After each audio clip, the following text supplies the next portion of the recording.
Hey, let's do it live on a Friday edition of Cleveland Browns Daily. Merely Beau and the great Gibbe here. Z playing golf. Nice little day for him as we wrap up the summer. Is he playing golf or where? Yeah, Chicago. It is in Chicago. But he's in the rain. I mean, this isn't ideal. The circumstances are not ideal. I've heard from him this morning. It's a downpour in Chicago. They're trying to find a window to play. So he, I don't know. I said it's funny because it's really picture perfect here today if he would have wanted to. Spectacular if you wanted to play here today. Yeah, it's everything he wants. So what exactly?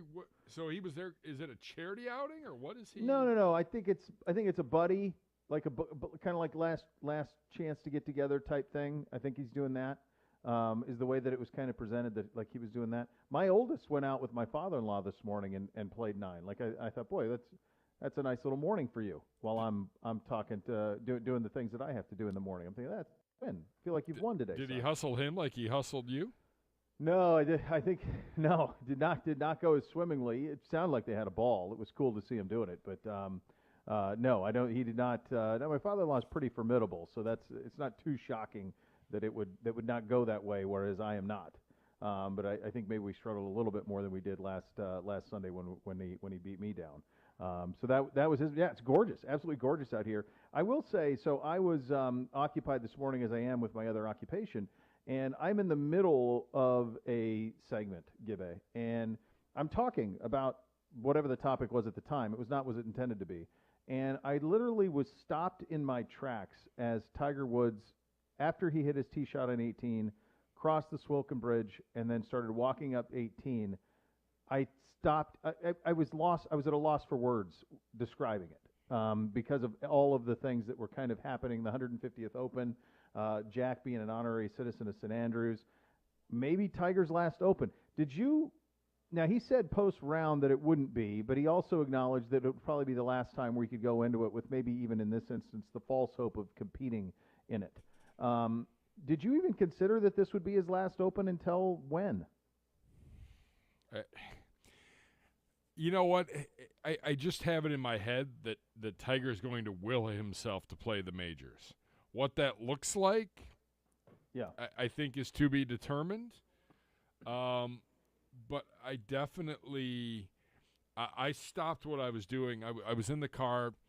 I had Sirius on, and which, by the way, if you're driving around this weekend and you want the play-by-play, all Scottish accents, English accents, calling the like it's all anybody across the pond. There is no American that's part of the broadcast. That's great, and it's on Sirius. So, I was monitoring the Tiger, and you could tell, when he was on 7, and I think he hit 7 over, and I was just like, it's going to be too much. This is it. This is going to be the end of it. So I got into the office, I got set up, and I turned it on the TV, and it was just it was pretty awesome to watch the final 3 holes, and a little emotional. I mean, it's a guy that has changed sports, not just golf. He has made a mark, and we don't know when or if he will get back to the form that, even close to the form that he was at when he won the Masters in 2019. I mean, he'll never get back to that. I think that was clear. I mean, when I saw him, it's funny, on Monday when everyone was all excited about him driving 18, and when I think we talked about it on Monday's show or Tuesday's show, that when I saw his swing, there's no way. There was just no way that he was going to be able to do it. I mean, he's just he swings like I swing, like a stiff old man, like he wasn't limber. He had absolutely no lower body rotation or explosion out of that. And so it was just something where you just knew that it wasn't going to be the case. And he double bogeyed his first hole, and that was kind of the beginning of the end of it. But I was with you. I found myself a little emotional watching it, because you think of, there's something about that place, and Z has played it. Obviously, I have not, you've not, but just from the standpoint of 150 years of history, he's won there twice. Like Jack, him, all of it. He told the story afterwards as he was walking up 18 that Rory McIlroy kind of like tipped his hat to him, and I bet that got him too. So it had all those things. You mentioned the 8 years. So here's one caveat to that. when Jack Nicklaus played in 2000, the RNA and said that he was done. The RNA moved the Open up to St. Andrews for 2005, so they only had it 5 years out. So they could do that again for Tiger, to where they could have it one more time where he's in his relative prime. Like they only have, I think, the next 2 or 3 are lined up in terms of host cities. They could put it back at St. Andrews in 5 years, and he could play it again and maybe one more time try to give it a go competitively. But by and large, it's probably it. He was not stopping. I didn't know if he would stop or not, but he was not having it. No. And a little bit of a part of me was crushed when he missed that birdie putt. Oh, I know. On 18. I just was like, that. Like, someone said it on the broadcast. I just want him to make it and give me a little fist. Give me the Tiger fist pump. Yep. And when he missed it, I was like, sweet. Oh, of all the holes that you didn't want to do that on. Yeah, it was a shorty. Too. Yeah. Just a little guy. It was. I've been there. Yeah. I think we all have.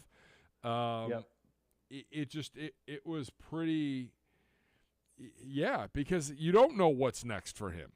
Mm-hmm. I mean, he's not. No. I think we would all be surprised if he played in another event this year. Yeah, he'll shut it down. You'll see him next year at the Masters. That'll be the next time you see him. Yeah, hopefully. They had a graphic up. Yeah, they had a graphic up about, physically, if he's able. I'm guessing that would be the next time you see him playing like competitively. They had here's Rory for Eagle. Oh, I just missed it. He can't. He's going to get a tap-in birdie, but he's not making up enough ground. It feels like everybody wants him to win, and maybe the weight of that. He's in the mix. He's 5 back, but it feels like there's so much movement that can happen today, and he's not taking probably full enough advantage, of that. Cam Smith and Cam Young are tearing it up. Cam Smith's been unbelievable today. Yeah. Absolutely unbelievable. He's throwing darts. Now, I will say this. I had no idea, you know that it's an old course and it's close together, but I had no idea that 1 and 18 were basically the same. And share a fairway, watching right? In watching this, like there are numerous holes where people have to wait because someone going the other direction has hit into your fairway. Right. Yeah, it's hard to wrap our head around because we just don't have golf courses laid out like this over here. No, where they do that. We don't have that true link style golf course where you share fairways and all of those type of things, or tee boxes share greens and kind of all of the things that come with that. They had a graphic up of Tiger and Jack with like the major count, and Tiger had got to 14 by age 32. So when he won at Torrey at 32, he was well ahead of Jack's pace, and it felt like he would, he could get to 20 majors at that time, 22 majors, who knew? And then the fact that he went from 32 to 43 without winning one is a pretty remarkable thing. I mean, that's the personal stuff, the injuries, all of those things happened during that time. And Jack won 5 from 38 to 46. So or 35 to 46. So that's the hole in the resume, is that in that 11-year period, Jack Nicklaus won 5, and during an 11-year period, Tiger won 1. And that's the difference, and that's how he's, Jack is not going to be caught, and no one's going to catch Jack. If Tiger ain't catching Jack, no one's catching Jack. Yeah, and no one anytime soon. Oh my gosh. Well, and with this live money and all this stuff, like what is your motivation to continue to be great? Like, it feels like Rory is a guy who, as a kid, identified as like, I'm going to go chase greatness, and it even came so quickly for him. I mean, he won 4 in a 2-year period. He hasn't won one since 2014, and if he doesn't win one this year, it's another whole year that goes by without a major for a guy that most people from a talent standpoint would say is the most talented guy on the tour, right? But for whatever reason, it's going to be 8 years for him between majors, in his prime, mind you. It is fascinating to see, because he had some comments I know that were pretty controversial earlier in the year, from a golf standpoint. But he was like I have a kid. Like, I'm enjoying fatherhood and being married, and I love playing golf. It has provided me a ton of opportunities, but it's almost like he said, it's not the end-all be-all if I don't win. But I feel like there's a little something more on this one. Yeah, I think he wants this one pretty badly. 150th Open. I mean, I feel like his role in all of this, like he was one of the guys photographed with Tiger and Jack and all of that. Like, he knows the history of the game. I think the cap tip to Tiger. I mean, this is one that he would just absolutely love to win. And 150th Open, all of he feels the appropriate winner, but he's going to have some work to do to be able to do it. A nice shot here on the par 3.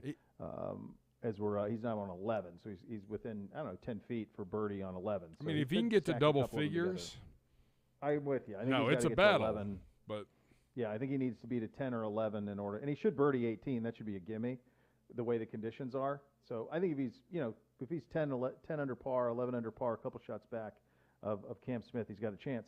If you're out there wondering, is there anything else going on in the sports world? The short answer is no. There's not. There's nothing going on in the NFL. Correct. Nothing.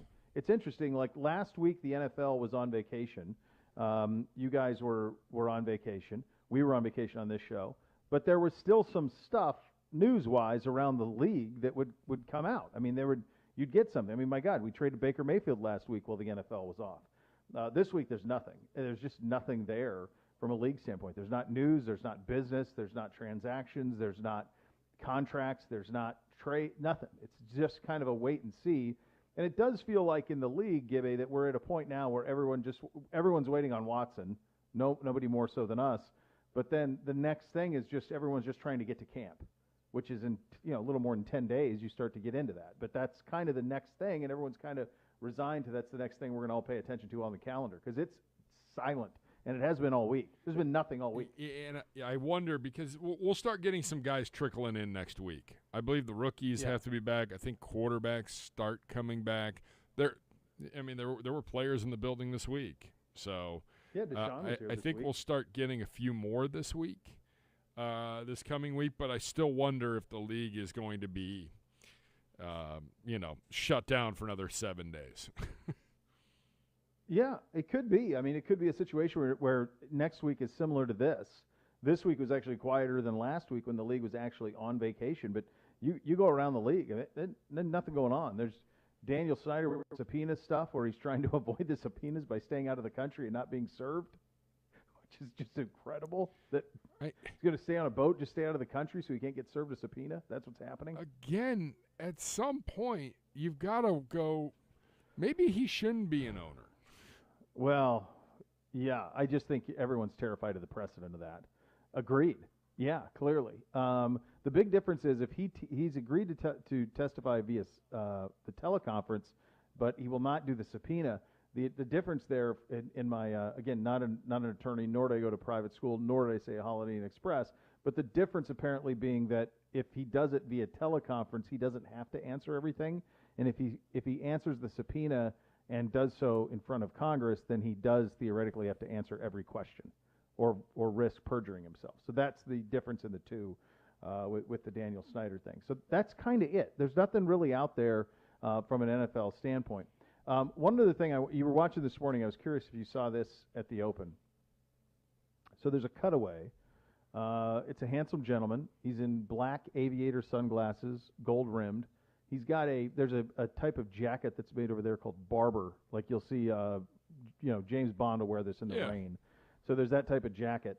He's in one of those, except it's like a vest, one of those, a vest version of one of those. And Gibby, I kid you not, the man had a golden eagle on his arm. I did not see this. Not a toy. You didn't see this. The dude had a legit golden eagle on his arm. Like he was, I don't know, he was some sort of falconer or falcony. I don't know what do you call those people, but he was like that, except it was an eagle. And I saw it quickly, and I said, well, that's impossible. That can't actually be that. I mean, there's just no way that can actually be an eagle. I mean, it has to be a hawk or a falcon. So I rewound it, and I thought, no, I know the difference. That's an eagle. That's definitely an eagle on his arm. And so I thought, first of all, well, is there a more formidable thing that you could, just be standing with? Like, if you and I were attending the Open Championship and we walk up to a guy on the ropes and he's standing there with an actual eagle on his arm, it's a bit of an attention getter. It's right up there with the guy that was dressed in a Tiger onesie yesterday as Tiger Woods walked by him. It's the opposite end of that. The opposite end of that, yes.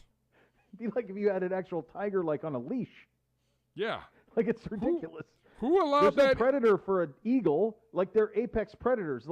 He essentially has it's the wildlife equivalent of a B-2 bomber over on his arm. And he was just in the gallery? He was just in the gallery, just hanging out with an eagle. And I thought, geez, you know how I feel about the birds. That would terrify me to death. There's no way I could handle that very well. I would keep a very large distance would be the way that I would handle that. There's about 1 million questions when it becomes unnerved, but these animals are well trained typically. So come to find out, the reason that the eagle was there was very purposeful. So St. Andrews has the eagles on site to keep the seagulls away.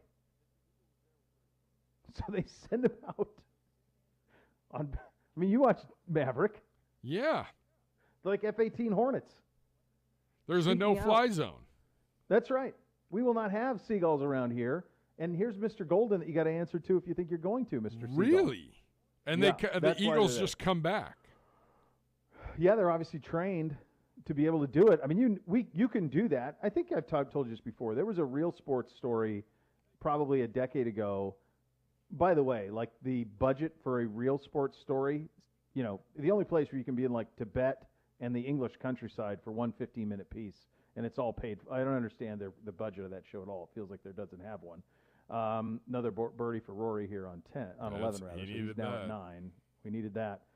So in this story, they showed how eagles in England, they use them as hunters, and there was an image of an eagle taking out a deer. Like it took out a full-grown deer. So, yeah, they're quite formidable, and apparently you can train them. You've seen them at sporting events where they think, by the way, who's asking the eagle if it wants to fly around while the anthem's playing? Anyone running it by him? Yeah. No, thank you. I don't want to be in the gallery standing next to the guy with the eagle. God, no. When that thing spreads the wings and goes. No. You're not stopping it, man. No. You're not stopping that thing. No. Wednesday night in the old golf league. Yeah. The group that was 2 in front of us was like, hey, FYI, on the 7th hole, there's a mama falcon. And I said, excuse me? And they're like, right. Be careful. You'll hear her squawking at you. And I'm like, well, how big? Beau, I'm telling you, this falcon was probably 20 yards away. And it looked like one of the biggest birds I've ever seen.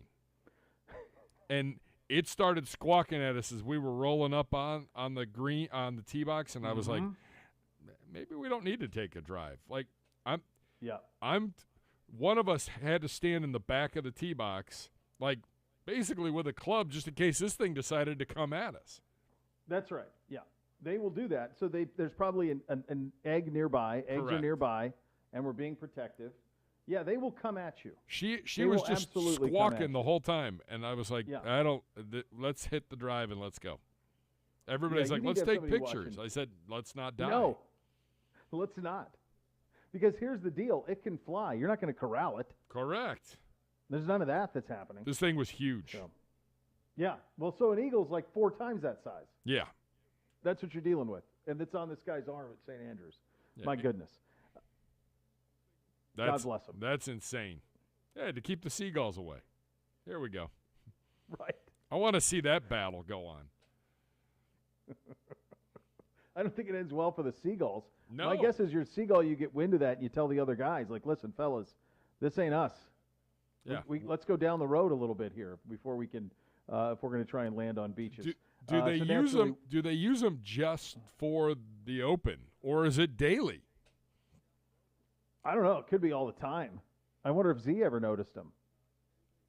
I don't know. If you had to deal with them at any point. I mean, they're a pest. Seagulls are pests, so I could see how they would be like, look, get a couple of these guys around and just keep the seagulls away. Yeah. It's not going to end well for the gull. No. Absolutely not. All right, we'll get you, keep you updated on the Open as things goes along. Have a little football fun along the way. Coming up next, you remember this from a year ago. I do remember this from a year ago. Jeff Kerr of CBS did the top 10 NFL quarterback coaching duos for 2022 rather. We were on the list last year. Where did we rank this year? Bit of a tease for the kids. Our training camp preview centers on the offensive line. We hit that today as well. Have a little fun along the way. We're off and running on a Friday edition. Cleveland Browns Daily, 850 ESPN Cleveland.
Authority make it a reality for you at a fraction of the cost of the competitors. The Bath Authority is our area's premier bath and shower remodeler. They are expert factory-trained installers. You give a call right now for $500 off your next custom bath or shower remodel. That number is 216-220-8399, or go to thebathauthority.com. It's where affordability meets quality. The largest selection of bath projects all made in the United States. Change your bathroom from outdated to outstanding again in about a day. Superior products, expert installers at thebathauthority.com at 216-220-8399. $500 off your next custom bath or shower remodel. Tell them that Beau sent you. We do have a little bit of news from the NFL. Gibby, you were passing this along to me on the Houston Texans portion of the Deshaun Watson, some of the civil cases or claims against Watson. Yeah, this is coming from Amy Dash, the official legal insider for Odyssey Sports, CBS Sports Radio, Fox Sports Radio. The Houston Texans have settled claims with 30 Deshaun Watson accusers. There's some quotes here from Tony Busby. Yeah. Amy Dash is saying that this means there could be as many as 6 more suits possibly coming against Deshaun Watson.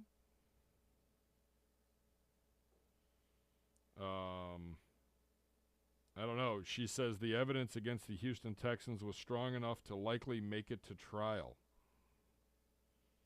So they have settled. Yeah, Jenny Vrentis with this too, the New York Times. She has this. She has a story too here in the last couple of minutes. So that is, boy, I don't. Who knows? According to Vrentis, the settlement does not appear to affect the 4 remaining lawsuits against Watson. So that part is still out there. That identifies of the additional 6 women settling with the Texans are unknown. And these, in some instances, these might not be, related in terms of people saying, coming at the Texans versus people coming at Watson. So it's kind of 2 different things that are happening there. Again, and I don't know what this has to do with Robinson either. I don't know what Robinson, how Sue L. Robinson would view this, or if she would, or if she's, who knows? Nobody knows anything on that, man. You just don't have a clue of how this thing is going to be handled. But that is certainly noteworthy coming out of Houston today. All right, Gibby, time for we'll do a little higher lower here on a Friday, my friend. Yeah, but maybe not necessarily with all the bells and whistles, but it is compliments of our friend Jeff Kerr at CBSSports.com. It is his annual quarterback coach duo rankings. The qualifications for this list: new head coaches and quarterbacks on new teams do not qualify. So Russell Wilson, Nathaniel Hackett fall into this category. The Pittsburgh situation does not. Even Tom Brady and Todd Bowles is not eligible. And we're not. I would think that we are not. Yes. No, right. Because we have new quarterback, new coach, so we're not eligible either. New qualification. Last year wasn't Baker. We were in 7 or 8 or something. Baker and Stefanski. I think so. It feels in today's example of life comes at you fast. Yeah, a little bit. 9th. We were 9th a year ago. New qualification for 2022 called the Jimmy G. Kyle Shanahan rule. Garoppolo still on the 49ers roster, even though the team has moved on unofficially. They've named Trey Lance the starting QB. Let's see. As a result, Garoppolo and Shanahan won't qualify because Garoppolo would have likely been traded by now. Play calling, not play calling, neither helps nor hurts. Longevity isn't everything, and championships help. So just for some perspective, last year on the list, they had Russell Wilson, Pete Carroll 4. Correct. That is not how that ended up. So not only did we not end up 9, because we were 9 on this list with Baker and Coach Stefanski, at number 4, he had Wilson and Pete Carroll at number 4. Yeah, he had Big Ben and Tomlin at number 8, Tannehill and Vrabel at 7. He had the Ravens duo, Lamar and Harbaugh at 5, Josh Allen and Shaw McDermott from Buffalo 6th. 10 was Jimmy G and Shanahan. So I guess we'll just go down the list here. At number 10, he's got Kyler Murray and Cliff Kingsbury. I think this is very wrong because Cliff Kingsbury's not a good coach. But I don't know what duos you can put in. Right. Here's the problem. He's got too many qualifiers on this because he doesn't want to do anything that he doesn't have data on. So that's what makes this very difficult because there's been so much change either at quarterback or coach in the league. So Kyler, for sure, would be a top 10 quarterback. He'd be a top 10 quarterback even among – I'd be right on the edge of even if you took out the qualifications. He would be right on the edge of that. So the question becomes how much – I think we all know that the quarterback is much more important than the coach. But the question is how much more important is the quarterback than the coach? How much can Kyler Murray make up for Cliff Kingsbury? That's really what you're looking at here. Because and some of the other ones are this way too. He's got Vrabel on this list with Tannehill, but Mike really doesn't have a whole lot to do with offense, right? He's got Prescott and McCarthy at 8, and then he's got Herbert and Staley. Herbert is well better than this, but the question becomes Staley from the standpoint of the way that he operates, right? Yeah. I guess that's what – would you put Herbert and Staley ahead of Prescott and McCarthy? I think I would, simply because Mike McCarthy's bringing that franchise down. I would absolutely have them ahead of McCarthy and Prescott. I would have Herbert and Stanley probably higher. But again, this is why, Nathan loves these guys. He loves the Chargers this year, really likes his team. And I understand why you would. But I also think you do have to acknowledge that last year they went 9-8 as a duo. With all of that firepower, they went 9-8. And that part can't be ignored. Including the final week of the season, just laying a complete and total egg. Yeah, right. In week 17. So Prescott and McCarthy were 8. Tannehill and Vrabel 7. That's too high. I think that they should be 10. I was going to say right now they would be number 10 for me. Yeah, they'd be down on this list. Lamar and Harbaugh at 6. I think Lamar is probably the Ravens in general. Lamar specifically, it's probably the biggest question mark team that we have, right? Yep. In terms of can they bring – it's been a minute now since they were sensational. He's still the most dangerous weapon in the league. They're one of the more competent organizations. But at the same time, it's been a minute. That part's true too. So you kind of need to see it with them, I think. Yeah, I need to see – are they better than the Arizona duo? Yes, I'd like to think so. Probably same with Dallas. They're not better than Herbert, I don't think. But maybe they're 7th or 8th and not as high as number 6. Number 5, Burrow and Zach Taylor. So initially I thought this has to be higher. They went to the Super Bowl. It feels like it has to be higher. But then when you see who's above them, it just speaks to how much talent there is at the position right now in the league. It's just the league is so loaded at quarterback right now, young quarterbacks in their prime, that it's hard for me to move them ahead of the 4 guys they have ahead of them. Yeah, and Zach Taylor is 16-32-1 in 3 seasons. Sure, he deserves credit because they ended up going to a Super Bowl. They were 10-7 and got hot at the right time and ended up going to the big dance. But I'll be interested to see now that there are expectations. Yeah, I think the other thing with them is it appears, everybody I talk to down there, that Joe Burrow really trusts Zach. So with that being the case, it feels like and by the way, they don't love firing people down there, right? No. They're not big on that. You can keep jobs for a long time. No, yeah. So Zach Taylor's got a chance to be there. It's very likely that Zach Taylor and Joe Burrow will be, kind of the Weish, Esiason except better, that those guys were in Cincinnati when those guys were all there. They're going to be together for a long time. They're locked at the hip. In fact, of all of these guys on this list, to me, they're as locked as anybody because of what I just mentioned on those guys being together. All the rest of these guys, there's an age problem one way or another, whether it's in Green Bay or Kansas City. There's uncertainty in Dallas. I don't know how much they're going to put up with Mike McCarthy there. But it's really in terms of the best overall situations in the league, and I would put us on this list too. It's Allen McDermott. It's Taylor Burrow. I need to see a little bit more from Brandon Staley. I do, before I put him in that I would group. agree with that. But I think those are the 3 that are to me, have elevated. Yeah, so Alan McDermott from the Bills were number 4. Aaron Rodgers and Matt LaFleur were number 3. Matt Stafford and Sean McVay were number 2. And number 1, Patrick Mahomes and Andy Reid. It's interesting on the Stafford stuff. It almost went like people still like aren't ready to give him like the credit that he deserves.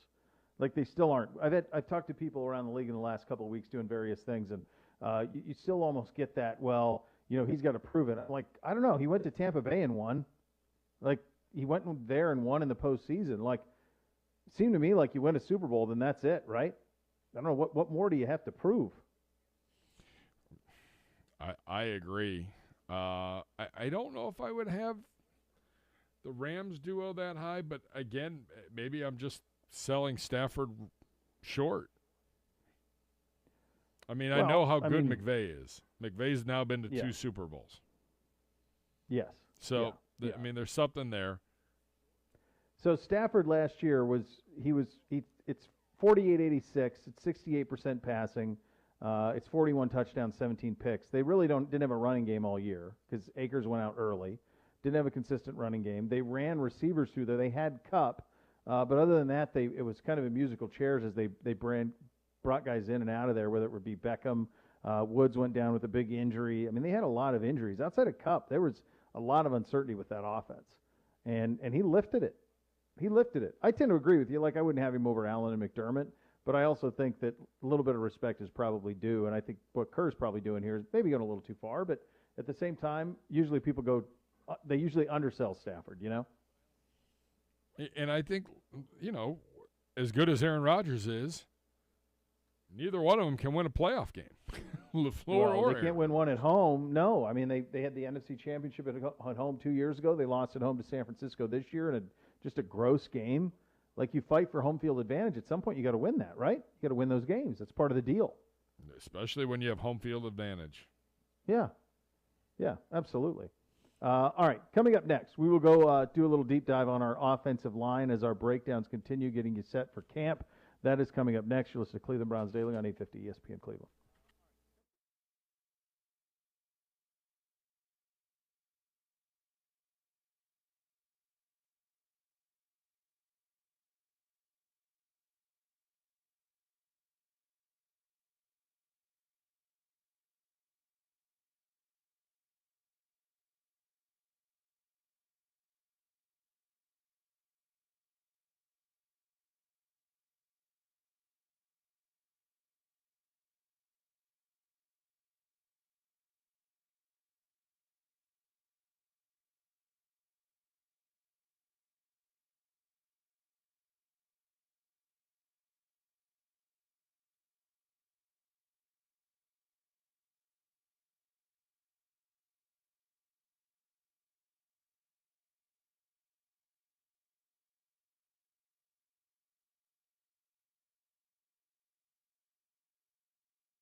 car, truck, or motorcycle accident caused you injury, call the injury lawyers at 1-800-OHIO for free cases. You promotes the proud partner of your Cleveland Browns. As we continue our training camp positional preview, we focus today on the offensive line.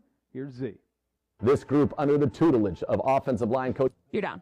Arguably the best offensive line coach in our great league's history, and assistant offensive line coach Scott Peters is poised to be a strength of the Browns once again. Continuity and depth, those are the two themes. Only one starter from last year is not back this year, and you've got guys behind your starters who have started games in the NFL. So it's a great combination for Bill Callahan, a great combination for Kevin Stefanski, because as we know, you need a lot of bodies at that position. The Browns not only have a lot of talent and depth, they have elite talent in the offensive line room. We'll start with Jedrick Wills, the Browns' first-round pick in 2020. Battled through some injuries a year ago, but is healthy and has had a great start to his offseason. Next to him is the great Joel Bitonio, the longest tenured Brown, signed a big extension, and of course he deserves it. He'll be with the Browns for a long, long time. Why? Because all he does is go out there and dominate week in and week out, year in and year out. Last year, first-team All-Pro, went to the Pro Bowl. Of course he went to the Pro Bowl. He's gone there 4 straight years. He's either been second team or first team All-Pro 4 straight seasons, and last year was Pro Football Focus's #1 graded guard for the year. And heck, when he had to kick out to left tackle a couple of games, he was a top 3 graded left tackle in the NFL, a very special player. Now, in the middle of the Browns' offensive line, that's where the one changes. Nick Harris, the team's 5th-round pick a couple of years ago, he moves into the starting lineup, and he's gotten a lot of work already this offseason, but he used to get a lot of work in the past seasons as well. J.C. Tretter would not always participate in some of the offseason program due to injuries with his knee, and that guy was as tough as nails, believe me, and he will be missed. But Nick Harris is ready, and we got a taste of that against the Green Bay Packers last year on Christmas Day. 42 pass blocking snaps in that game. 0 pressures allowed by Nick Harris. And I can tell you he has been here all offseason working on his body, getting stronger, getting faster to take on this role. And I think the coaches are very excited, and so am I, for Nick Harris to get this opportunity. To his right, Wyatt Teller, another big-time guard. Another guy under contract with the Browns for a long, long time, and that is a very, very good thing. Teller, second-team All-Pro for the 2nd straight year last year. He made the Pro Bowl for the first time in 2021, and he's been a top 5 guard at Pro Football Focus in each of the last 2 seasons. Rounding out the Browns' starting offensive line, we hope to have Jack Conklin back. I can tell you his rehab is going very well here, but we have not yet seen him practice with the Browns, and hopefully we'll get a chance to see that prior to week #1 in Carolina. But Conklin, in his last full season in 2020, he was the All-Pro right tackle in the National Football League, so he is elite. He's been an first-team All-Pro twice now in his young career, and it'll be great to get him back. So that's your starters: Wills, Bitonio, Harris, Teller, and Conklin, as good as any unit in the NFL. Now let's go to the backups, and we'll start outside. Chris Hubbard is back with the Cleveland Browns, and now he's battled injuries, missed all of 2021 with an injury, but this is a guy who has started 48 games in his NFL career, over 5 positions. He brings valuable veteran knowledge and know-how. Not only that, he started for the Browns, guard, tackle. He's done it all. And then you've got James Hudson, last year's 4th-round pick out of Cincinnati, thrust into action early. He's got a full offseason now under his belt. He will be the other swing tackle for the Cleveland Browns. And Hudson last year played pretty well at times. Now, he appeared in 6 games at left tackle and right tackle, 4 starts on the season. But let's go to week 18. That was his best game. He graded 90 that week and didn't allow a single pressure for the first time all season.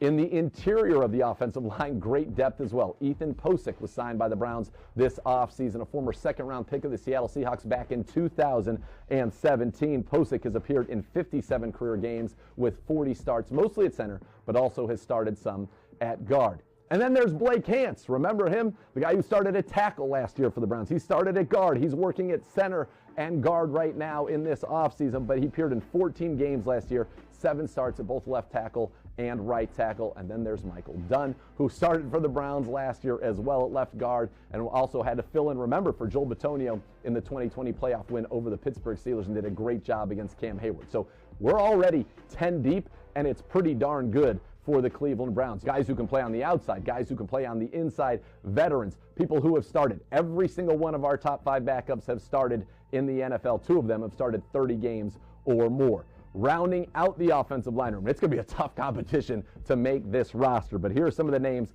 to pay attention to. You've got Dawson Deaton, the Browns' 7th-round pick out of Texas Tech. He was a 3-year starter there, 2-time second-team All-Big 12. Then there's Drew Forbes, the Browns' 6th-round pick back in 2019. We haven't seen him since 2019. He opted out for COVID in 2020, missed all of 2021 with the season, but a 1 minute. Then there's Yelda Froholt, the 4th-round pick of the New England Patriots back in 2019, was on the Browns roster and practice squad in 2021, has some experience now in our system, and he's a guy that the coaches I know like very, very much. You also have guard David Moore, an undrafted free agent out of Grambling State. Center Brock Hoffman, an undrafted free agent from Virginia Tech. So that's kind of the interior backups. On the outside, the tackle position, the big 6'8" Alex Taylor, who spent 2021 on the Browns practice squad and appeared on the active roster for a game but did not get any snaps in that one. He's been in the program for a couple of years. Was also on the practice squad in 2020. As I said, he is 6'8", played hoops and football at South Carolina State, and the Browns trying to turn him into a 30 tackle here. He is joined by Elijah Nkansa, an undrafted free agent out of Toledo who's been around the league on practice squad since 2018, spending time with Tennessee, Seattle, Houston, Indy, the Jets, and the Browns. He's appeared in 1 career game. And then finally, Ben Petrula, an undrafted free agent this year out of Boston College. So this is a room with a lot of names in it. I think the top 5 is as good as any top 5 in the league. The top 10 is as good as any top 10 in the league. So a lot of depth and a lot of talent, as we said. You're up. Callahan. Yeah, there certainly is. Great job out of Z there on the roster breakdowns. Bring on Anthony Poisal to join us, our staff writer here, to break down this offensive line. I agree with Z, but I also think that there are, some pretty big question marks here on this offensive line. And let's start in the middle with Nick Harris, who, when we saw him last year, we all remember the game against Green Bay and remember what he's capable of. But at the same time, this is now a different thing. J.C. Tretter had been this anchor in the middle of the line that you could tether everything else to, and we were so superior in the interior with J.C., Joel, and Wyatt. If there is an opportunity for success, you cannot find a better opportunity than one Nick has, Anthony, but at the same time, he's got to go do it, right? Yeah, definitely. I mean, the middle there, like you said, is certainly kind of the biggest question that's with this offensive line right now. But I think you got to feel, a little good about what Nick Harris brings to the table, even though his experience is limited, right? I mean, you just said the 1 start last year, and then I think he had 1 other start his rookie year. But it was as good of a start as you could have asked for last year against Green Bay, as Z said on the segment there. Just no pressures allowed. And I think if I remember right, he got like a 70 grade from Pro Football Focus, which is not bad for somebody who was like Nick Harris's skill level and experience level there. So I think the one thing that's important with Nick Harris as well too, Beau, is that he might not have gotten in-game experience, but he definitely got like a lot of practice reps, and I mean like a lot of practice reps, because J.C. Tretter wasn't somebody that was taking every practice rep, right? I mean, you saw him on the injury report every single week, not because he necessarily was at risk of not playing, but it's just whenever he had an injury or just throughout the course of the season, he knew he had to take care of his body, and that meant that Nick Harris was going to be the guy that was taking those first team reps and doing a chunk of the on-field work during practices. So the practice experience is all definitely there, and I think now that he's stepping into the starting, or could be starting this year, this is like the trajectory that the Browns sort of had for him when they drafted him 5th round, right? He wasn't going to be somebody that was going to necessarily be replacing J.C. Tretter in the first year or two that he was there, but they knew eventually that J.C. wasn't going to be here now, and he was the guy that's supposed to step up. And so I think they've had a nice long-term plan for him, and the coaches believe in him, and we'll certainly see in training camp and maybe over the course of the year just how ready he is for this kind of opportunity. It's a great point out of you, in that this is kind of the plan for him all along, was to wait and watch, and also the notion of how many practice reps he's seen over the last couple of years. Because it wasn't just last year with JC, it's been the last couple of years where he's, there haven't been a lot of practices in there. So this is that's been an opportunity for not only Nick Harris, but also for Bill Callahan to understand exactly what Nick Harris's strengths are. And so that is something that he knows exactly what he's getting with Nick Harris. We talked to Nick earlier this offseason. He's an impossible not to like dude. Yeah. He's just has so much energy. He's so excited for the opportunity, and I think that he'll absolutely crush it. I really, it's just a matter of he just got to go do it. It's not like I'd be surprised if he wasn't great. I think he's going to be very, very good right away. And I think the idea that Bitonio and Teller are next to him To me, it's the best possible position to step into. Yeah, definitely. Let's go to the edges. Yeah, go ahead, real quick. I was just going to say, I mean, you can't really ask to be, for somebody like Nick Harris stepping into this role, you can't ask to be between two better offensive linemen necessarily at the guard position, right? I mean, the Browns might have they have two top 5 guards in the league, and that's definitely going to be able to help him, obviously during a play, but even before it, Joel will be able to kind of give him any pointers that he needs, and Wyatt too now that he's been here for a while and knows the system very well. It's really the best kind of, environment you could be stepping into when you're just starting out at center there. Yeah, it certainly is. And so then we go to the outside, and you talk about tackle. Let's just start with Jack, and then we'll get to Jed. Let's start with Jack. Mm-hmm. What can you tell us about where he is? What's a timetable with the injury? It's a big injury. It happened later in the year. Where are we with Jack and his availability? Do you think? I mean, I think there's a chance that he's ready to go at the start of training camp. It wouldn't necessarily be surprising if they put a heavy limit on any kind of reps he takes, or if you kind of see him on the side, the field sort of in a jersey, but maybe on the practice bikes or something like that for the first few weeks. But he's been here, he's been working out over the course of the offseason and trying to, get as close to 100% as he can for when he's needed here at the start of camp. So I think this is how, most players sort of come back from an injury that ends their season once training camp starts, and there's this long recovery period, is that even if he's kind of, feeling good, he's ready to go, they're not going to just throw him in there 100% of the snaps, right? So I think it might be something where maybe it takes a few weeks for him to sort of settle back into things, and I'm sure we'll maybe get some, a better, more clear update from Stefanski once players and everybody are back in the building here.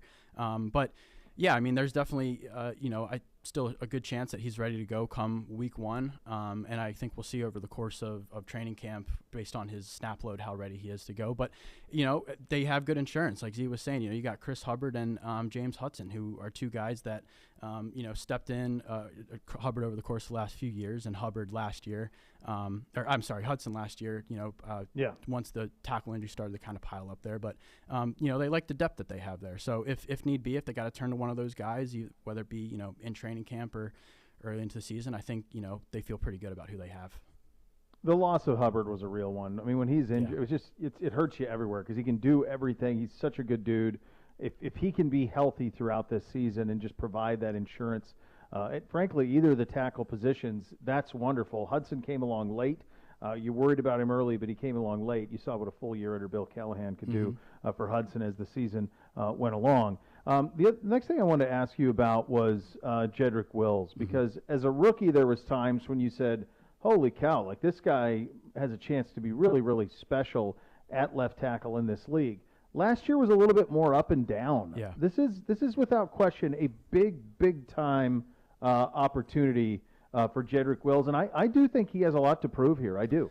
Yeah, he definitely does. And I think one thing to remember when you kind of look at some of the up and downs last year, particularly in the beginning of the season, was, he was fighting through a couple injuries there. Now, that's not to necessarily make an excuse. He's on the field. He's got to perform at the level he's supposed to perform at. But, this was also just his second year at the left tackle position. And, the Browns kind of knew when they drafted him and they wanted to move him from right to left tackle that it was going to take some time, to do it and to be sort of that consistent every down, making strong block kind of blocker.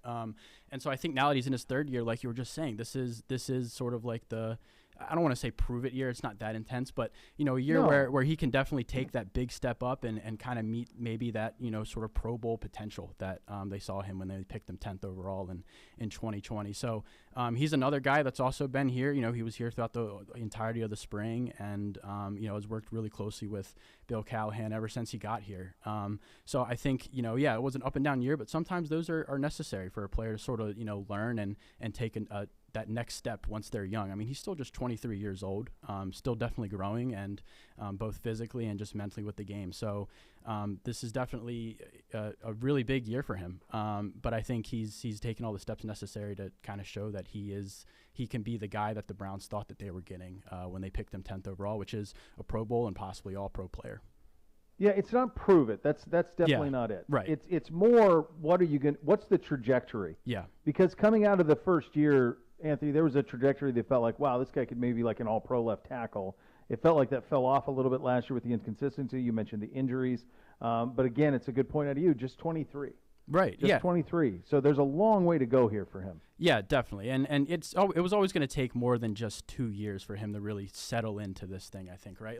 Like he's looked really good at some points, which is great. But the transition from going from right to left tackle is just one that is so hard, and it would have been really, really impressive if by year 2 he was able to just kind of master that, lock it down, and week in and week out be a super strong, consistent blocker. And I think, when you look at the other guys that are on the offensive line, we're so used to seeing Joel Petonio making good blocks, right? And obviously Wyatt Teller had a big year last year. Jack Conklin has been fantastic. It's like they have really good guys on the line, and I think some of us maybe like expected Jed to just kind of immediately rise to that same level, but like it takes time. It took time for all of them to reach that, and it's no different for him. All right, let's go to some of the reserves that are in the mix. Hanson, Dunn, we know. Man, what a luxury to have those guys so proven in the middle. It's interesting because those guys were, kind of, I don't know, maybe not the right phrasing is made famous, but made known in the COVID year. Right. And then I think of Drew Forbes, who we haven't seen in forever. And again, that was part of the COVID year is the reason for that. Mm-hmm. So those three of guys kind of all vying, and I think Hanson, Dunn lock in. But Forbes back in the mix is an interesting one. Yeah, definitely. I mean, the competition is going to be as thick as really any of the other competitions on the roster. And I think Forbes is interesting because I think, back in 2019, his rookie year, everybody was talking about, wow, this guy can be so versatile. He can play guard, he can play tackle. And, I think he played only a few games that year, or maybe appeared in a few games, and then took off on the COVID year. And then last year, I think he was injured for part of the year. So it's interesting. It would be interesting to see how he kind of, was able to come back this year and how he fits in that competition. But as you mentioned with Blake Hansen, Michael Dunn as well, it is pretty fascinating to see where their careers are at now, considering our introduction to them was when it was, kind of hitting the emergency button with all the COVID stuff in 2020 towards the end of the year. And they were able to step up and play at such a high level right when this team really, really needed them to for the playoffs. So, they also kind of maybe had some up and down years last year as well, but like they're also two young players that before last year didn't really have any sort of experience besides those 1 or 2 games in 2020. So I think that's definitely a reason to believe that they can also take a step up this year as well. Now that they have that full year under their belt and they know what it's like when they can kind of be called on a last, almost like a last minute notice. And I think if you're, Bill Callahan, you have to feel good about some of the depth that you have at these positions if injuries were to come up this year because of those guys. They remind me that a great Baker moment. He was like getting introduced to those guys as they were playing. The COVID year. Like, wait, now you're who? Who's blocking? You're who? Right. That was just a moment amazing. that symbolized everything that was crazy about them stepping into that kind of role just with the snap of the fingers, basically, and then just how crazy that year was. That's a good snapshot there. Yeah, it certainly is. All right, in terms of what are some of the things as you start to get us ready for camp at clevelandbrowns.com, what do we expect to see?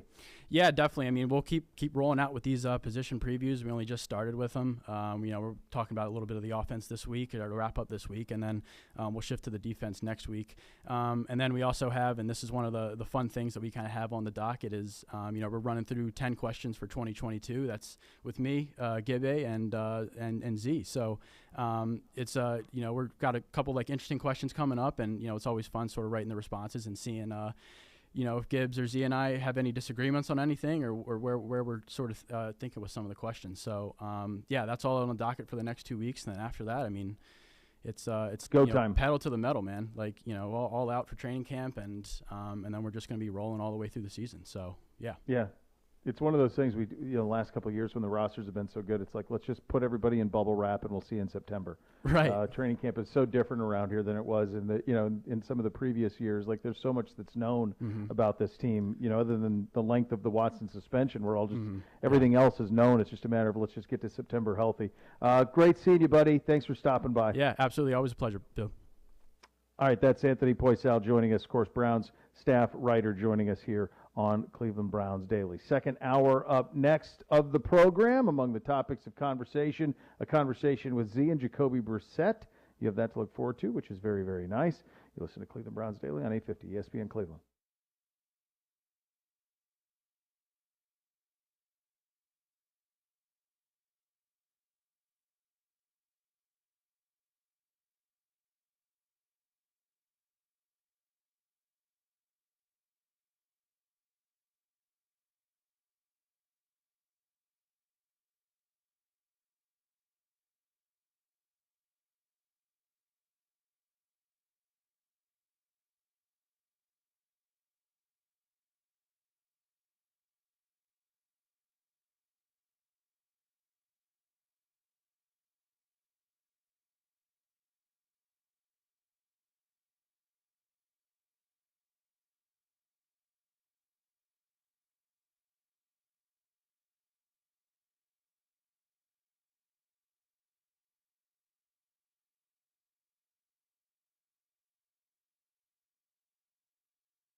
approaching the what would you call this? The magic hour in Scotland. The sun's still up, but it is falling.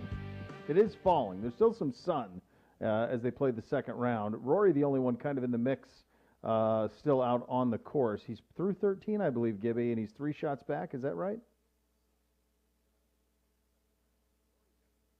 You need a red button.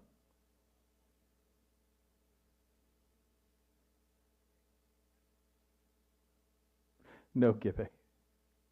No Gibby. Still no Gibby. I'll explain. How about now? Now I got you. Well, there's another button here that I missed that I'd never hit before. I just Never hit it. Just Now, to hit there you it. go. I'm like, wait, Yeah. that works. I'm looking at my That levels. It looked like I Your had levels are good. Yeah. No. So Yeah. it's 7:08. Way too much time spent under a bush that ultimately got you a free drop. So congratulations. You whined and complained. Xander Schauffele hit it into a. I mean, it was brutal. I mean, to be fair, it was brutal. Yeah, but he hit it in there. Like that's Yeah, his I'm fault. surprised that there wasn't a penalty. I don't know that there was. It looked like, I think he was hoping for forgiveness because there was a wire over the bush that he was in.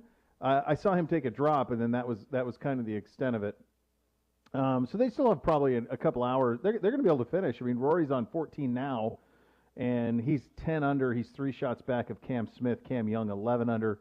Then Dustin Johnson at 9. If it stayed as it is right now, McIlroy would play with Johnson tomorrow, which would be a sight. I mean, that's what we talked about yesterday. Like, if that were to come to fruition, I mean, it's the evil empire and the Jedis. It really would. It's all there for you.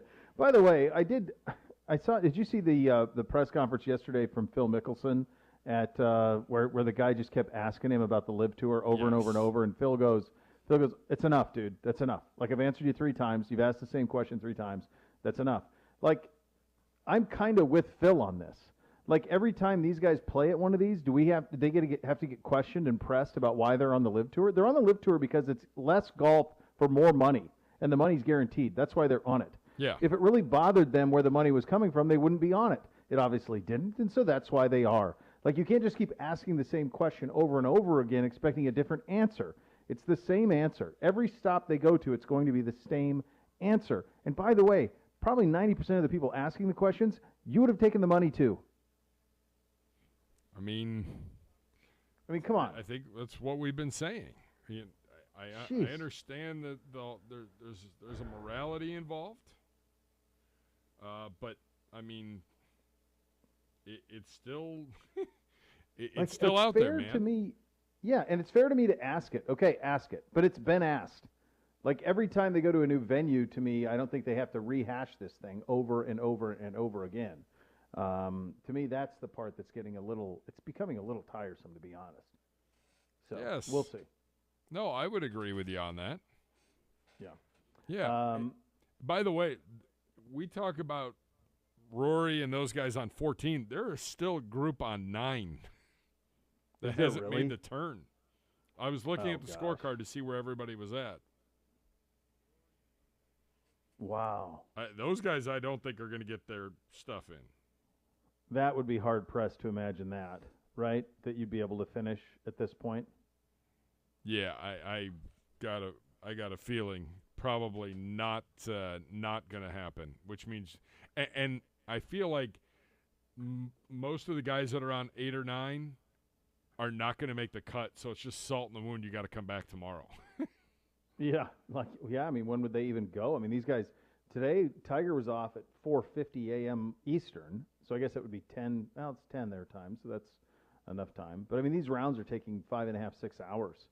Is what it's taking to get around this place. Some of it is because of what you brought up earlier, how you're sharing fairways, sometimes greens. You're waiting on somebody to putt on an adjacent green that's going out, and you're coming back, and you're waiting for them to putt. Which is just wild to me. Yeah, it is. It's cool though.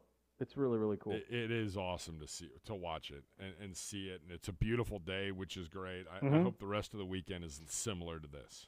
I don't need the big adverse weather conditions. Well, I just hope if it is big adverse weather, I hope it's big adverse weather for everybody. What I hate is when it's garbage for 2 hours and then it's great for 2 hours, and then the guys who, or vice versa, and you're not all playing a similar yesterday. experience. Like yesterday, yeah.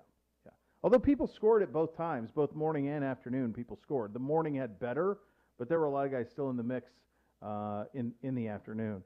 A couple of things from the NFL side of things. This one out of Houston. The Houston Texans settled claims with Deshaun Watson, with 30 of Deshaun Watson's accusers. This was probably the most likely outcome. Amy Dash was the first to report this.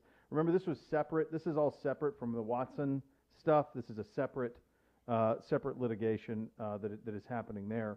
Amy Dash writes, the evidence against the Texans was strong enough to likely make it to trial. So that is where that stands on that side of thing. Go ahead, buddy. Yeah, a little bit of news out of the AFC North. Okay. Something to watch in Cincinnati from Josina Anderson. I'm told Bengals safety Jesse Bates, who was franchised, has, teams have till 4 o'clock today to sign their franchise players to extended deals. I think there's 4 guys that still haven't done that. Doesn't look like any of the 4 are going to happen, especially Jesse Bates, the safety of the Bengals, who's very, very good. Has no intentions of reporting to training camp nor playing on the franchise tag. He will not even sign his franchise tag. 2 sides currently unable to come to terms on an extension on today's deadline for long-term deals for players designed with the tag. And I guess it sounds like it saw a low ball move coming from Rapasheet. The team's final offer guaranteed Bates only $4 million more than what he would get if he eventually signs the franchise tag. Big difference is the tag locks Bates in for 1 year, while the Bengals offer locked him in for another 5 years. So we do a thing. You do a thing or not a thing. I'm going to say not a thing yet. Not a thing yet. July 15, not a thing yet. We're 2 months from the season. We're too far. If we get into the middle of August, I would still say not a thing. If he could show up August 28th and be good to go, I think the way that it seems to me, my perception of the way things are right now in Cincinnati is if Joe Burrow wants it, then it is so. He's a little bit like I Dream a Genie. It's that. What do you want? Done. Indoor practice facility, done. We'll get a bubble up right now. They held off on a bubble down there for 30 years. And they got one this year because Burrow said it's enough. It's enough. And so Burrow wants Bates there. My hunch is they'll get it all sorted out. But it's not anything that's timely yet. You have plenty of time. I think that's the case. But I definitely think, it leads into the bigger conversation. Like, I think the Bengals know what's coming. Like, they have to pay their quarterback in 2 years, too. Yeah, that's one where there's going to be a resetting of that market, and it's just a matter of who does it first. Is it going to be Burrow first, or is it going to be Herbert first?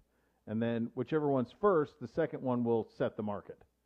Right? Like, whoever goes first sets it, and then whoever goes second resets it. That's kind of the way I think that thing's going to go. It will be interesting to see, Burrow was having a good rookie year, but he was getting killed because he had no offensive line, and he tears the ACL. Then he comes back. Last year was year 2, takes him to the Super Bowl. Year 3, should be healthy, have a good offensive line. Where's the bar? This is a guy, let me pull up my notes from earlier in Jeff Kerr. He threw 34 touchdowns and 14 picks a year ago, and he was coming off of an ACL injury. Now what? Like, where you've been to the Super Bowl already, what? Yeah. It's Super Bowl or bust, but where do those numbers have to be for you to be? I think the numbers almost, Gibby, to me feel like a given. I think with Burrow, the only thing is, like, can he deliver a Super Bowl to Cincinnati? Or is it to me it feels like the worst case scenario is that the career is like Dan Marino. That feels like the worst case. If he can stay healthy, that feels like the worst case. So then it's just a matter of, can he be more than that? Can he be, somebody like Manning or Breeze who wins a Super Bowl in the place that drafted him? Like, although Breeze obviously wasn't drafted with the Saints, but you get the point. To me, that's the floor is really high on him, and the ceiling is just, can you go win a Super Bowl? And they are so young and so dynamic offensively. The only thing that hurts them is the same thing that hurts us. It's just the AFC. That's it. I mean, everything else is. Yeah, I think those people that are shortchanging Kansas City, probably because of losing Tyreek Hill, not so Won't fast. be me. Yeah, it's not going to be me shortchanging them. I think they're loaded for bear. Geez, oh man. I mean, you're talking about them, the Bills, Chargers, Broncos, Raiders, us, Ravens.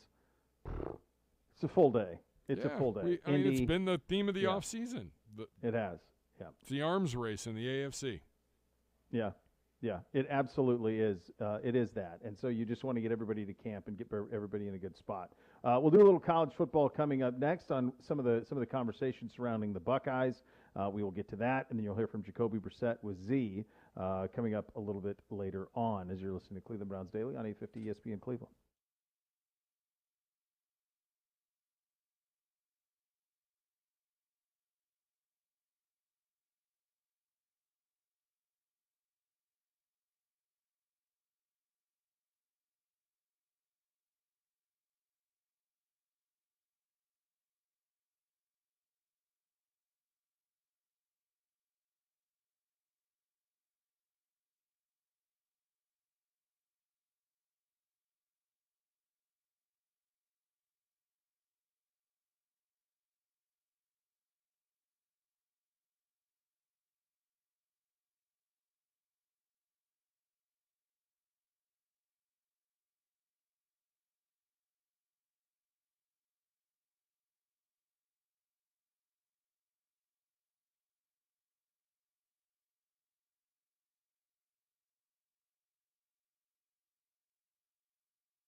What do we have today on this front? The Buckeyes, by the way, here's some breaking news. Going to be real good. Okay. Good. So now I have questions for you then. If they're going to be, sure. really, really, Really, good. really which good. I agree with you. I think anything less than the Final Four appearance is going to be very Minimum. disappointing. Yeah, it's a minimum requirement. I think this is, they got big questions on defense, right? I mean, they got a brand new defensive coordinator. They were bullied by Michigan. They were bullied by Oregon. But they recruited well, as they always do. They have a new coordinator in Jim Knowles, who comes over from Oklahoma State, and he's got to be good right away, but that's part of the gig. But they have so much more talent than anybody that they play. They open with Notre Dame, so that's going to have a ton of juice to it. But most especially, like it's around the country, this is the other factor, it's kind of a down year across the country at the quarterback position. The top of it is really good with Stroud and Young, but then after that, it feels like it's a lot of a guy a year away type things. So it's a good quarterback market, but they're not necessarily on the best teams. Like Georgia doesn't have a guy necessarily. LSU doesn't have a guy necessarily. So Clemson's guy isn't draft eligible or is draft eligible, but was really bad last year. So I think it's really to me, it's Ohio State and it's Bama, and we'll see it for the national title. That's the way it seems to me. Well, I think we would all take that. We would all sign up for that. Yeah. So the sporting news out with their preseason All-American first and second teams. Okay. Only 2 Buckeyes on that first team. Jackson at receiver and maybe Trayvon Yes, sir. at running back. Yeah. 3 on the second team. Stroud, It wasn't Johnson, and Ruggles, the kicker. okay. But no one on defense. Well, that's it though. They're really. So here's how this is the way that it is. So they probably get the right to. I mean, you're projecting with Trayvon Henderson. He was great as a rookie, but as a freshman. But he needs even more of that. It's not a surprise defensively, but this is why Jim Knowles was brought in, because on their defensive line are the number 1 and number 2 ranked defensive ends from 2 years ago, and JT Tuimoloau and Jack Sawyer, who's a Columbus kid. So both those guys are there on the defensive ends. They're going into their sophomore years. It's time for them to really explode. And then Zach Harrison was the number 1 defensive end in the country a couple of years ago, and he's back for his senior season. So those guys need to ball out a little bit. They're not good at linebacker. They're not. It could very well be a freshman named C.J. Hicks who may end up being the starter there. They do have a kid named Denzel Burke at corner, which I'm surprised he didn't make some mention on one of these lists because he's really, really good. But as I'm looking at the quarterbacks corners on the list, like Eli Ricks is the second-team corner out of Bama. He's a dude. So that's, I guess I can kind of understand that a little bit that they left those guys out. But so they got Shroud as second team and then Paris Johnson as second team. Okay. Correct. Yeah. I mean, you got to remember, too, it's 130 schools. I mean, they got a kid from Central Michigan here on the second-team All-American offense. So, that happens, too. Is there any concern about this defense? Should there for be? Sure. Huge. Yeah, because the last time we saw them against great teams, they were bullied. Yeah. They were bullied by Oregon. They were bullied by Michigan. They were bullied by Utah. Now, they beat Utah because they had Jackson Smith and Jigba had 300 yards receiving in the game. So they were able to beat Utah despite it. No, they were pushed around by Michigan. They were pushed around by Oregon, and they were pushed around by Utah. And you can't have that. You can't have that, man. Not if you're going to win a national title. Not if you're going to beat Bama. You can't get pushed around. Because the 2 best players probably in college football going into the season, Bryce Young won the Heisman. He's at Bama. And then Will Anderson's probably the best player in college football. The defensive end at Alabama, outside linebacker, he's probably the best overall player in college football, and he's at Bama. So it's like, it's the same teams, man. It'll be the exact same teams running it back on this thing. So we'll see how it goes here. But no, it's going to be the usual suspects for sure as we get down to it. Going to be a fun year for the Buckeyes. And opening against Notre Dame is pretty good. We're That's going a good way to down. start it. The wife and I are going down. Nice. I've heard that from a lot. God bless you. I think it's going to be awesome. I'm debating whether to take the boys or not. My buddy Laurinaitis is going to be coaching for Notre Dame. I can't even imagine what's going to go through his mind with that. They're honoring the 0-2 team in that game as well, so there's going to be a lot of emotion to that, the 0-2 national championship game. So I there's feel a lot like of layers you to it. should have pushed that 0-2 to another game. You could throw too much into week 1. Week 1 can speak for itself. Notre Dame good point out of you. Notre Dame speaks for itself. Week 1 speaks for itself. All of those things. You don't need to do the OT Spread it team out on that day. Yeah, I think they wanted the big stage for Tress. Is what I think they wanted. I think they wanted a big stage for him, and so I think plus it'll allow him to hug Marcus Freeman and James Laurinaitis. So it doesn't help that it gets in their mind a little bit. Hey, here was your head coach. He's on the other sideline now. So maybe you get into their heads. Certainly Marcus's head a little bit leading into that one. All right, coming up next, Z's conversation with Jacoby Brissett. You listen to Cleveland Browns Daily on 850 ESPN Cleveland.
Rumpke Waste Recycling, family-owned and operated. Whether you join them as a customer or as an employee, you become part of the family. Visit rumpke.com to learn more. And now here's Z's conversation with Jacoby Brissett from back in April. Let's have a listen. So, Jacoby, let's walk through kind of your mindset this off. You're done.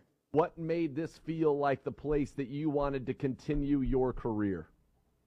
I mean, obviously, give you another opportunity to play in the National Football League, which is a huge, accomplishment for anybody in any stage of their career. So that was one of the main things. And then, just the unknown was appealing to me. So, it provided me with that opportunity to possibly get a chance, because you never know. You always one play away from starting, and that's what I wanted this offseason. And you've been with the New England Patriots, the Colts, Miami, now here with the Browns. Were there any ties? I was trying to think. Chad O'Shea was probably still with the Patriots when you were there, but did you really know many people here? Chad was there when I was in New England, and then in Indy, Anthony Walker was with me. Sure, Day was with me. But other than that, I don't really think it was many other connections that I had on the team. And you and A-Walk are pretty tight, if I'm not mistaken. You flew up together. We're really good friends. Yeah, he is a fine man and somebody certainly we've enjoyed getting to know over the past year, and then glad that he's back for this year as well. Before we get into the football and all of that, I just wanted to talk to you about what did it mean to you to be the Walter Payton Man of the Year nominee for the Colts in 2020? It was awesome. It's definitely one of the highlights of my career is being acknowledged by my team as one of the guys at the forefront of our community. Obviously, it was so many other guys that were worthy of that nomination to be in that category and be into those conversations. When it comes to that prestigious award is always a great accomplishment, something that I always cherish. Something that I live by that, to always pour into the community and be there, as a support for in any community, whether it's back home or the city that I'm in. Hopefully leave it, with a lasting impact, when I'm away from it, and I'll hopefully have, I'll build those relationships with the communities that, whenever I'm back there or whenever I go home, that I'm never too far out of reach from the communities. How did that get instilled in you? How did that become something that was so central to your fabric? I think it was something that I kind of craved when I was a kid. And being from where I'm from, the people that gave back to the community that I was in, I would say help mold me and help give me opportunities to help put me in a position that I am today to be able to reciprocate that. And, I know how important those things were, and I know how important those things are, and especially in the community that I grew up in, is having a resource to be an outlet to the kids and to the community, to be a source of light, and I know how much of an impact that played on me. So it was something that, my mom always instilled in us, and honestly the community instilled in us is, we always gave the people that left, always tried to, come back and give back to the community. That's awesome, and I'm sure you're aware Denzel Ward, who just signed a big extension, the cornerback that you no longer have to worry about on the field, which is good. He doesn't have to worry about you either. You guys can deal that with that in training camp. Was our Walter Payton Man of the Year nominee in 2021, and it's a big thing. And the sense that I've gotten from being around this organization for 10 years, like that's one of the few non-quote-unquote performance awards that carries a lot of weight in a locker room. Definitely, and I think that when you see the amount of players in the locker room, that I wouldn't say guys are competing for that award, but the amount of guys that actually give back to communities and take pride into giving back and going into those communities and spending their time and their resources with the community. You see how important those things are, and whether you're a nominee or the winner, it doesn't change. I don't think that really changes the mindset of the guys that they'll do it without the accolades. Absolutely, and you've come to an organization where that is something that is very, very important here, right from the top on down, from the Haslams on down. So I think you'll fit in very well that way. You're going to fit in very well on the field Also, I was looking at your numbers, 2 years as starter in Indy, 31 touchdowns, 13 interceptions. That's a great touchdown-interception ratio. Another 500 yards rushing. You threw had 11 touchdowns on the ground. What from those kind of 2 seasons where that was kind of your most extensive starting duty, what did you kind of learn about yourself as a player and to be able to put up those kind of efficient numbers that coaches love, right? When you're throwing 31 touchdowns, only 13 picks over 2 seasons, they love that. You're taking care of the football. And it's just taking advantage of opportunities, and always putting the team first and those things, but always staying ready. In both those situations, obviously, everybody likes to say thrust into those situations, but obviously, being able to just come in and be prepared and understand, who I am as a player, who I am as a person. And always being ready and being the guy that that whenever my number's called, like the coaches can count on me and know that that the organization, the team, the offense, the game is no different when I'm there than the guy that they originally wanted. But also hold myself to a standard that I don't look at myself as a quote unquote backup. I can't stand that word personally, but I feel like I'm a quarterback in this league, and whenever the opportunity presents itself where I'm playing, I think I am considered the starter. So I just hold that with me, and that's in my preparation and how I carry myself, because you never know when those situations occur. You certainly do never know when those situations occur, and I would imagine one of the ones that kind of just jumped right at you go back to your rookie year, and if I'm not mistaken, I believe it was a Thursday night game against the Texans that you made your first start? Yeah. And that one kind of came out of nowhere, right? And all of a sudden you're starting, and that was unbelievable. You guys go on and you win that one 27-0. Yeah, no, I definitely, Jimmy got hurt in the game before, and I finished the game off against the Dolphins, I want to say, and then started that next week, Thursday night, and then I ended up having to start the next game. So this league happened so fast, and I realized that at a young age, which I think was very beneficial to me, because I understood that, and I carried that with me. Is because you never know when that play is going to happen or when your time's going to be called. So, always to be ready, and I think that suited me well for my career. So I know you were around Tom Brady for a brief period of time, your first year in the league. He's regarded as one of the best, quarterback sneakers in the league. Did he ever divulge any secrets? And the reason I ask is because, watching the way that you were used at times in Miami, you were kind of almost like a short yardage weapon for them in this offense at times. And so was that something that did you pick up some tricks of the trade there? You're a big guy, 6'4", 230, but you're incredible in these short yardage situations. You definitely learn. It was just pretty cool to learn his techniques and his mindset behind. But ultimately, it just comes down to wanting to get the yard and then doing everything you can. I like to say that it's all my work, but obviously I'm not the one pushing the pile, and those guys do that up front. But yeah. I mean, it's cool though. I mean, it's. By the way, when it's 3rd and 1, 4th and 1, and you're going to get the yard, that's a great weapon to have at a coach's disposal, at a player's disposal, and something. I think it's cool the way that you embrace that at times, in your career, saying, look, I can help this team win, even if it's, you're ready, you're a starter, absolutely, you prepare like a starter, you've shown that you can be a starter in this league and play at a high level, but that you can do something that maybe other people just can't do at the level you can, and it allows you to help your football team win. Yeah, definitely, and that's like my mindset at any point in my career, or whatever the situation is. I'm always going to do whatever it takes for the team to win. I put the team before myself, obviously, in every situation, and those opportunities presented themselves where the team needed me to do that, and I definitely didn't take it lightly, and I try to do those at the best of my ability. You're a Super Bowl champ. You've been around it. You've seen it. You know the way that it needs to be. We're there for one of the great Super Bowls, really, in NFL history with that comeback against the Falcons.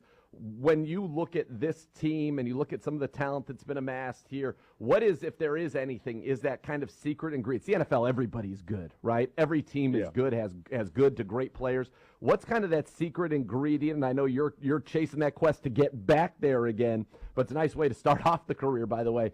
What is kind of that thing that you kind of gleaned from your time in the NFL about what's that secret sauce, that extra that allows teams to have that success? I wouldn't consider it a secret. I think the thing is to be consistent and be there every day and work hard. And I think that's really what it is. And I think that's what I've learned throughout that year being in New England. It was just like, the thing that the team did was the same things every day and didn't take those things for granted. And I think every year is totally different. Every team is totally different. And I think right now we're building those good habits, those things that we can lean on, our fundamentals, our technique, our foundation of the offense, of the team, of the defense, of the special teams. I think that's what we build right now. And, I think when everybody comes together and we believe and we trust in those things and that we all know that we're on the same page, I think that's what builds, championship teams. I think it's obviously too early to tell Sure. anything because we haven't played a game, but I think those are the things that you lean on. It's just like, hey, right now, what is our objective and our goal, and being able to attack that, because we ultimately know that our final goal is to be a champion. Initial impressions of Kevin Stefanski. You've had an opportunity to be around, obviously, different head coaches. Bill Belichick, regarded by many as the greatest of all time. What are your kind of initial impressions of Coach Stefanski? You can obviously tell that he's he's going to be the same guy every day. He's been the same guy since I've met him when I came up here and talking to him, and then being around the last couple of days in the building. He's been the same guy every day. He's talking to players and other coaches and other people on the staff. Everybody always says he's the same guy every day, which as a player, that's one of the things that you want the most, is a guy to be the same guy, whether you're winning or losing or you're up or down, because that's somebody that's going to be the consistent steer of the ship. As the head coach, that's when you know where you stand with the head coach, that trickles down. And Sure. He obviously has had very much success in his career as a head coach. So I'm excited to be around him and learn from him. What's it like for a veteran like yourself to be able to come to an organization where you've got, your head coach was a play caller? Obviously, that's why one of the reasons he got the job. What he did in Minnesota, was able to come in, was the coach of the year 2 years ago.